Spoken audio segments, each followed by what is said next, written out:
Nous allons voir ensemble ce que représente la Sainte Seine. Dans 1 Corinthiens chapitre 11, versets 17 à 34, l'apôtre replace les bases de l'enseignement sur la Sainte Seine. Avec l'apôtre, j'aimerais entamer une réflexion sur cette pratique vieille de 2000 ans. Nous pourrions nous poser de nombreuses questions. Pourquoi prend-on la Sainte Seine? Quand et à quelle fréquence doit-on la prendre? Qui peut la prendre? Que représente-t-elle? Dans quel récipient doit-on la prendre? Et peut-on priver quelqu'un de la Sainte Seine? Dans un premier temps, nous verrons quels sont les termes que la Bible emploie pour désigner la Sainte Seine. En A, c'est la communion. 1 Corinthiens chapitre 10, verset 16 nous dit « La coupe de bénédiction que nous bénissons n'est-elle pas la communion au sang de Christ? Le pain que nous rompons n'est-il pas la communion au corps de Christ ?» En B, c'est la table du Seigneur. 1 Corinthiens chapitre 10, verset 21 nous dit « Vous ne pouvez boire la coupe du Seigneur et la coupe des démons. Vous ne pouvez participer à la table du Seigneur et à la table des démons. » En C, c'est la fraction du pain. Actes chapitre 2, verset 41 nous dit « Ceux qui acceptèrent sa parole furent baptisés, et le nombre des disciples s'augmenta d'environ 3000 âmes. Ils persévéraient dans l'enseignement des apôtres, dans la communion fraternelle, dans la fraction du pain et dans les prières. » En D, c'est le repas du Seigneur. En 1 Corinthiens chapitre 11, verset 20, « Lorsque vous vous réunissez, ce n'est pas pour manger le repas du Seigneur. » En 2, c'est l'expression Sainte Seine est absente de la Bible. L'expression la plus explicite pour parler, 1 Corinthiens chapitre 11, verset 20, nous dit que c'est le repas du Seigneur. En grec, deipnon, qui veut dire souper, autrement dit le repas du soir. En latin, ce mot se traduit par cenare, même signification. En français, ça se traduit par scène, c'est la même signification aussi. En 3, si nous voulions perpétuer cette coutume d'une manière conforme à ce qui se pratiquait à l'époque des premiers disciples, il nous faudrait prendre la Seine le soir. 1 Corinthiens chapitre 11, verset 23 nous dit « Car j'ai reçu du Seigneur ce que je vous ai enseigné, c'est que le Seigneur Jésus, dans la nuit où il fut livré, prit le pain. » L'histoire de Tichus vient confirmer cette pensée dans Actes chapitre 20, verset 6. Il est dit jusqu'à minuit, autrement dit la 6e heure du soir. En 4, si nous voulions perpétuer cette coutume d'une manière conforme à ce qui se pratiquait à l'époque des premiers disciples, il nous faudrait prendre un repas communautaire. 1 Corinthiens chapitre 11, verset 21, quand on se met à table. Ce repas communautaire est appelé des agapés. Jude, chapitre 1, verset 12, nous dit « Ce sont des écueils dans vos agapes, faisant impudemment bonne chère, se repaissant eux-mêmes. » Les désordres furent de plus en plus fréquents lors de ces repas. Lors des conciles des églises primitives, les dirigeants finirent par interdire ces repas fraternels qui partaient à la dérive. En 5, quel jour doit-on prendre la Sainte Seine? Dans les premiers temps, les croyants prenaient la Sainte Seine tous les jours. Actes chapitre 2, verset 46, ils étaient chaque jour tous ensemble, assidus au temple. Ils rompaient le pain dans les maisons et prenaient la nourriture avec joie et simplicité de cœur. Plus tard, ils la prenaient le dimanche, probablement en souvenir de la résurrection de Jésus-Christ. Actes chapitre 20, verset 6, nous dit que c'est le premier jour de la semaine. Jésus ne nous a laissé aucune directive concernant la fréquence ou le jour où nous devons prendre la Sainte Seine. En 6, pourquoi prend-on la Sainte Seine?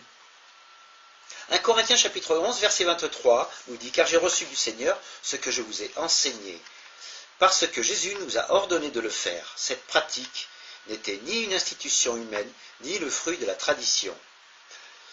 Parce que Jésus nous a ordonné de le faire. Autrement dit, la Sainte Seine est un commandement. En 7, pourquoi Jésus a-t-il institué cette coutume? 1 Corinthiens chapitre 11, verset 24 nous dit « Faites ceci en mémoire de moi. » Jésus voulait qu'on se souvienne de lui. La Sainte Seine est donc un mémorial. Jésus savait que l'on se souvient plus facilement d'un geste que d'un discours. On retrouve le même principe plusieurs fois dans la Bible. Dans la célébration de la Pâque, souvenir de la délivrance d'Égypte. Dans la pratique de la circoncision, souvenir de l'alliance avec Abraham. 1 Corinthiens, chapitre 11, verset 24, dit « Ceci est mon corps ». Jésus voulait qu'on se souvienne de son sacrifice. Un mot sur le concile de Trente. En 1551, lors du concile de Trente, l'Église catholique définissait le dogme de la transsubstantation. Selon elle, le pain se transformait en chair au moment d'être consommé. Cette conception n'a aucun fondement biblique. Au contraire, la parole de Dieu considère le pain et le vin comme des symboles. Sous quelle forme, en 8, et dans quel récipient doit-on prendre la Sainte Seine? Contenu et contenant. Alors, en A, pour ce qui est de la forme, c'est-à-dire le contenu, Jésus a partagé du pain et du vin, et non pas une hostie.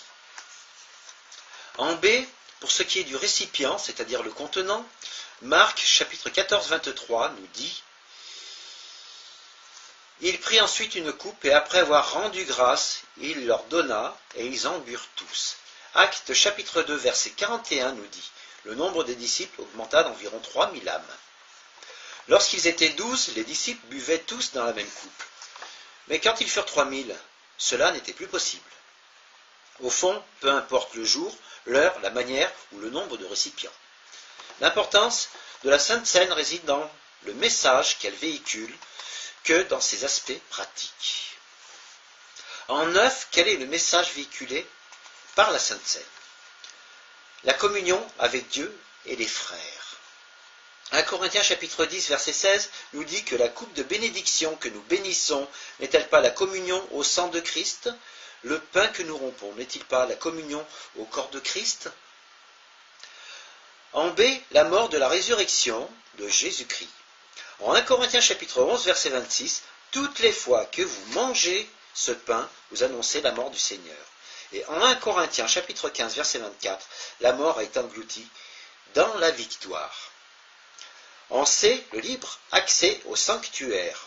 Hébreux chapitre 10 verset 19 nous dit « Ainsi donc, frères, nous avons au moyen du sang de Jésus une libre entrée dans le sanctuaire, par la route nouvelle et vivante qu'il a inaugurée pour nous au travers du voile, c'est-à-dire de sa chair. » En D, l'entrée dans la nouvelle alliance.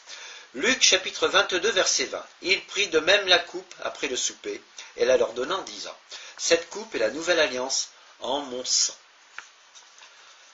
Qui peut prendre la Sainte Seine? Actes chapitre 2 verset 41 nous dit « Ceux qui acceptèrent sa parole furent baptisés, et en ce jour-là, le nombre des disciples s'augmenta d'environ 3000 âmes. » 42, verset 42, ils persévéraient dans l'enseignement des apôtres, dans la communion fraternelle, dans la fraction du pain. À l'époque de l'Église primitive, seuls les disciples avaient accès à la Seine, et seules les personnes baptisées étaient considérées comme étant de vrais disciples. En 11, peut-on priver quelqu'un de la Sainte Seine? Aïe, aïe, aïe.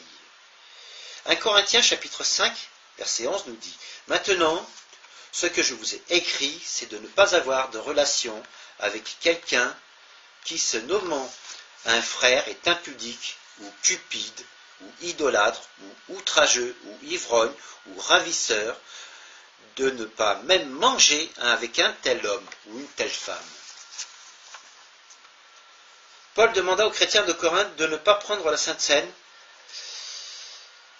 avec une personne qui vivait dans la débauche. Cela est tout à fait biblique.